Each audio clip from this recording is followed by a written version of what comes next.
Berjumpa lagi dalam permenungan kita, edisi Sabtu 24 September 2022, Pekan Biasa ke-25. Bacaan-bacaan liturgi hari ini, bacaan yang pertama dari kitab Pengkhotbah bab 11 ayat 9 sampai bab 12 ayat 8. Dan bacaan Injil dari Injil Lukas bab 9 ayat 43b sampai 45. Pengkhotbah dalam bacaan pertama hari ini mengingatkan lagi kita sebagai manusia.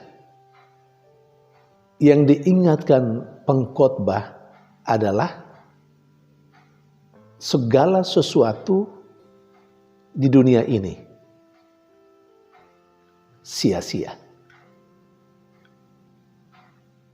Kesia-siaan sajalah segala yang ada di dunia ini.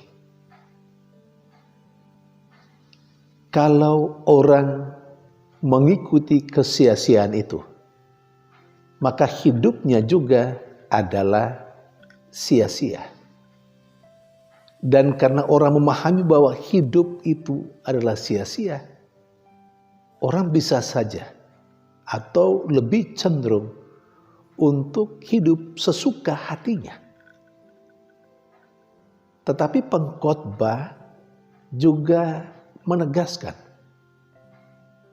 bahkan mengingatkan, silakan menjalani hidup seturut keinginan, kemauan.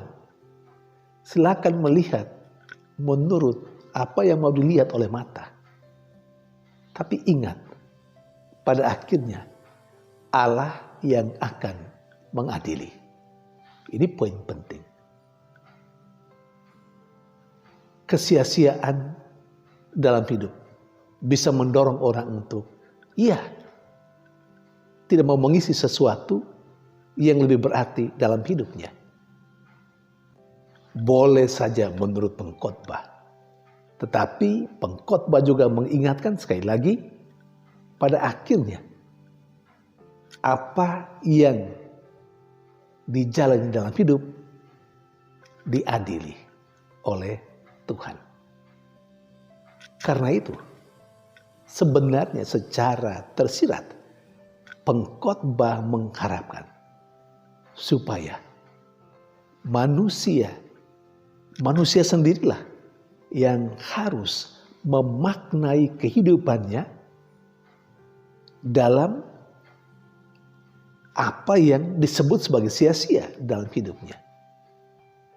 Pengkhotbah sebenarnya mau menegaskan supaya manusia tidak tenggelam dalam kesia-siaan itu, tetapi manusia harus memaknai hidupnya, memaknai sesuatu yang dianggap sia-sia menjadi lebih berarti untuk hidupnya. Ini poinnya. Saudari dan saudara yang terkasih, karena itu kita diajak untuk menjalani hidup kita ini dengan sebaik-baiknya. Hidup yang sebaik-baiknya, hidup yang benar itu adalah hidup yang menurut kehendak Allah. Karena kita pada akhirnya akan diadili oleh Allah itu. Saudari dan saudara yang terkasih, jangan sampai hidup ini sudah sia-sia, lalu lebih sia-sia lagi karena kita tidak menggunakan hidup itu dengan sebaik-baiknya untuk hal yang berguna, baik untuk kemuliaan nama Tuhan, berguna untuk sesama, lebih lagi yang berguna untuk diri sendiri. Maka kesia-siaan itu jauh lebih dahsyat lagi. Tidak, Tuhan menghendaki supaya kita yang memberi arti untuk kehidupan ini, kita yang harus memaknai secara baru pada dunia dan hidup yang oleh pengkhotbah dianggap sebagai sia-sia. Mari kita mulai.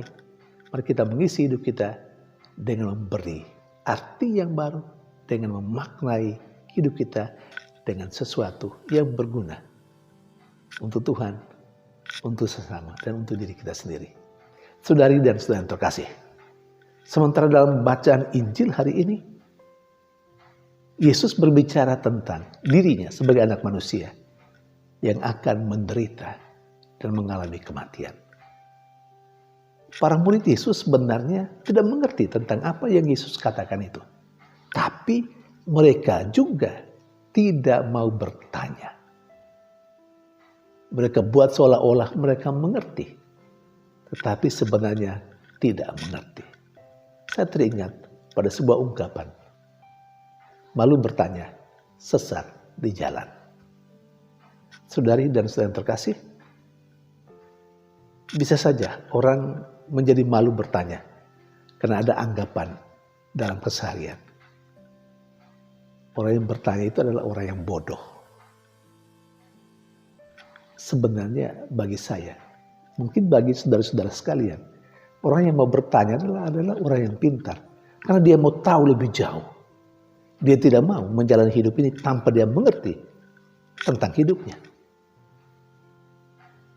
Dan ini yang perlu dalam keseharian kita. Terutama dalam kehidupan beriman kita. Banyak hal yang belum kita tahu sebenarnya. Tapi banyak orang juga di antara kita yang berbuat seolah-olah tahu. Orang yang seperti itu sering dianggap atau disebut dengan orang yang sok tahu. Lebih bagus kalau kita memang tidak tahu, ya kita bertanya. Biar kita tahu dan kita paham. Kita mengerti.